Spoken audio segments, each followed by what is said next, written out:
اختر شیرانی ایک بڑے شاعر گزرے ہیں علی بھائی، آپ نے سنا ہوگا، کمال شاعر تو کمال تھے، لیکن ان میں کچھ خامیاں بھی تھیں۔ خامی یہ تھی کہ وہ بلا کے شرابی تھے، ساتھ ساتھ وہ اپنے سامنے کسی کو خاطر میں نہیں لاتے تھے۔ ایک مرتبہ ایسا ہوا کہ چند کمیونسٹ، اس وقت یہ لہر بڑی چل رہی تھی، تو وہ چند نوجوان آئے ان سے سوالات جوابات کرنے کے لیے، لیکن ان کے لیے 2 شراب کی بوتلیں لیتے آئے۔ دونوں بوتلیں انہوں نے پی لی۔ پینے کے بعد وہ اپنی مستی میں، اپنے ترنگ میں آ گئے۔ اب جب انہوں نے دیکھا کہ رنگ چڑھ گیا ان کے اوپر، تو انہوں نے سوال شروع کیے۔ ایک نے کہا، یہ بتائیں جوش کے بارے میں کیا خیال ہے؟ طرح دے گئے۔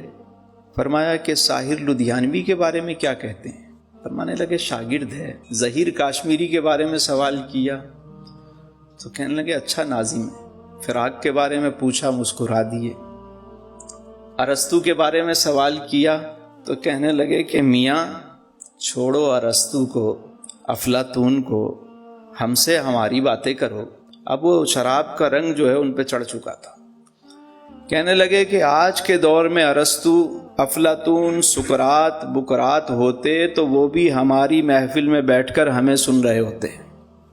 تو ایک بدبخت نے اس وقت جب دیکھا کہ یہ فل نشے میں آ گئے ہیں، تو اس نے سوال کیا کہ یہ بتائیں کہ آپ کے نبی کے بارے میں کیا خیال ہے؟ اللہ اکبر! جیسے ہی اختر شیرانی نے یہ سنا تو آنکھیں کھل گئیں، اور جو ہاتھ میں گلاس تھا وہ گلاس اٹھا کے اس کے سر پہ دے مارا۔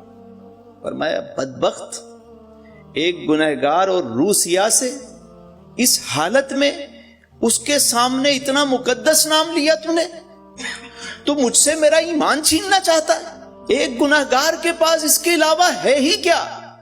میں گنہگار ہو سکتا ہوں، سیاہ کار ہو سکتا ہوں، روح سیاہ ہو سکتا ہوں، لیکن اپنے نبی کا بے وفا نہیں ہو سکتا۔ اب وہ بار بار ٹیسٹر لگاتے ہیں، چیک کرتے ہیں کتنا ان میں کرنٹ باقی ہے۔ اور پہلی دفعہ ایسا ہوا، تاریخ میں پہلی دفعہ، کہ سرکاری سطح پہ اس طرح کی کارروائی کی گئی۔ اس سے پہلے انفرادی طور پہ لوگ کرتے رہے شروع سے، لیکن یہ پہلی دفعہ ہوا ہے تاریخ میں۔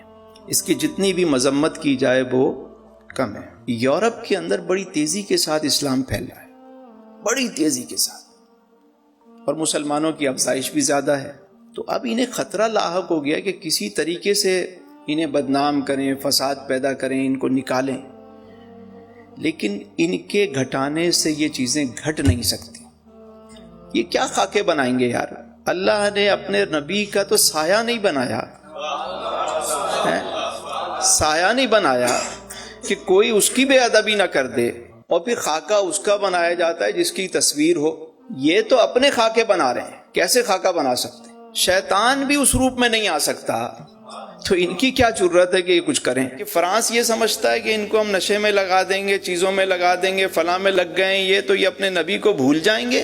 یہ ان کی بھول ہے۔ مانا کہ ضرورتیں ضروری ہیں زندگی کے لیے، مگر یا رسول اللہ آپ سے ضروری تو زندگی بھی نہیں۔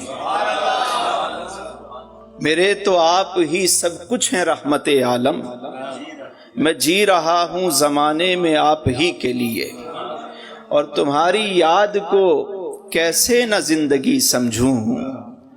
یا رسول اللہ تمہاری یاد کو کیسے نہ زندگی سمجھوں، یہی تو ایک سہارا ہے زندگی کے لیے۔ ذرا فیصل بھائی یہ ذرا سنائیں، ذرا بات چھڑ گئی ہے تو ذرا۔ تمہاری یاد کو کیسے نہ زندگی سمجھوں، یہی تو ایک سہارا ہے زندگی کے لیے، یہی تو ایک سہارا ہے زندگی کے لیے۔ میرے تو آپ ہی سب کچھ ہے رحمت عالم، میں جی رہا ہوں زمانے میں آپ ہی کے لیے، میں جی رہا زمانے میں آپ ہی کے لیے